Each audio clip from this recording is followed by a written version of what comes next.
I've had all these different app review shows that I watch, but I noticed a little thing. They never focus quite on the iPod. Mine happens to be the iPod Touch 2G for your reference. So those that got the new ones, and most of the first Gs, although good luck finding one, should run the same apps that I've got. A lot of these app review shows don't even think about the limitations that your iPod has. Like, for instance, no GPS in this sucker, so a lot of your GPS apps don't work properly. Well, I'm going to try to find some apps that actually run it.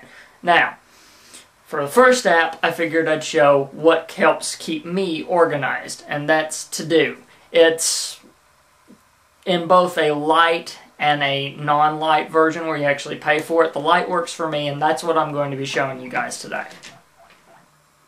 Okay, here I am with my iPod Touch for our review. This app is actually so important to me, this To Do app, that I do keep it in a little folder in the bottom here. These are the apps I always like to keep. That way, no matter what page I'm on, I can always get back to it. So, I click my To Do Lite. Like I said, I'm using the light version, but there is a full paid version for those that need it. So, we open up our app. And here's the list I have it by default go to is the today list. This is all the stuff I have to do today, which, as the app tells me, is nothing. Lucky me, right? But some of the features that this has, you can make up to 3 other calendars in the light version. See, it starts out with today, done, all, start. Those are the ones that are actually specifically in-app. And the neat thing is whenever the app first comes to you, it's got sample tasks that are built right in that pretty much give you a tutorial of how to do it. But in this case, I have a home that already came with it where I do things like, those of you that follow my Twitter feed know I put a quote of the day, but I don't always remember to do that, so I've got it to remind me to put the quote of the day in there, and on Fridays, just to remind myself, I always do the laundry. I've got my list of bills here for whenever they happen to come up. I'll just quickly switch that because that's a bit too personal, but still those things remind me as well whenever I have to do them. Now, on the full version of this app, you can back it up to a cloud backup, which it won't let me do in this version. You can back up to email, but it won't let you back it up in a specialized server that is actually for the full version of the app. So you can make new calendars by clicking this little plus button here, and it brings it up. All of the things are in calendars with calendar views. So EXE, just for example. And you can actually show all of your things. It tells which one you want it to be in, including the color of the calendar, because different things.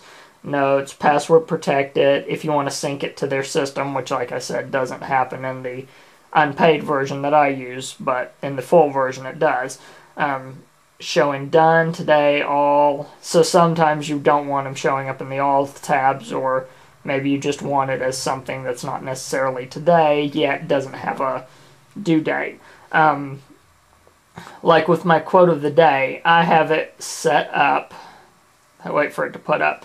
So in this option, it gives you all these different things. I'll make a new option here. You press the plus button up here, and then we've got a new thing. Say, shoot app review. Let's do that. Yeah. There we go. Touchscreens are a bit tricky sometimes. And then once you create it, you can go back into it, and it gives you a list of actions such as calling, visiting, Googling even. I found that interesting. Emailing. But the way I usually use it is I put a note as to what it actually is, and then my calendar. It shows which calendar I want to put it in, whether it be home or bills, depends. And the due date. Now, with the due date, we've got these here, the actual calendar view, and it lets you select it that way. Now, there's more options here. You can, if you've got one of the iPod Touches that now have a microphone built in, you can actually do the audio. I've got an external mic that I'll show sometime for you guys that don't have one of those yet. You can add a picture, a URL, tags. And the thing that I use all the time, including the what time is it going to happen, is the repeat function.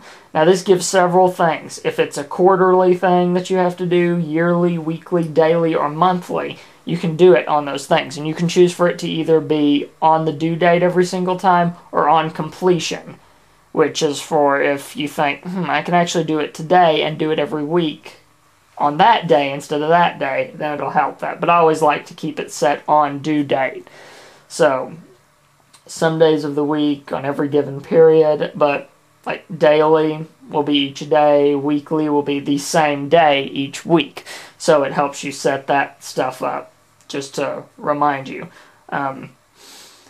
So, that's pretty much the app. Whenever you do have a new thing, if you go out, you'll notice it shows a badge, and even for the iPod Touch, which is what I like about it, is that it does give these badges every day, even though mine doesn't have the multitasking feature. Still, as long as you're on the latest version of the iOS, it does seem to work. So, this has been the review. Okay, hope you guys liked that app review. I'll put a link to it at the bottom of the post where this resides at samuellewis.blogspot.com if you guys want to actually check it out. You can find it in the iTunes store, but I always like providing a link to it. It makes things a bit easier. If you guys want to follow me or anything like that, you can find all of my feeds, including my Flickr, YouTube, where this video will actually go, and anything else at friendfeed.com/labtech7. That includes my blog, my Twitter feed, and everything else. So, until I review another app for you guys that are iPod challenged, see you next time.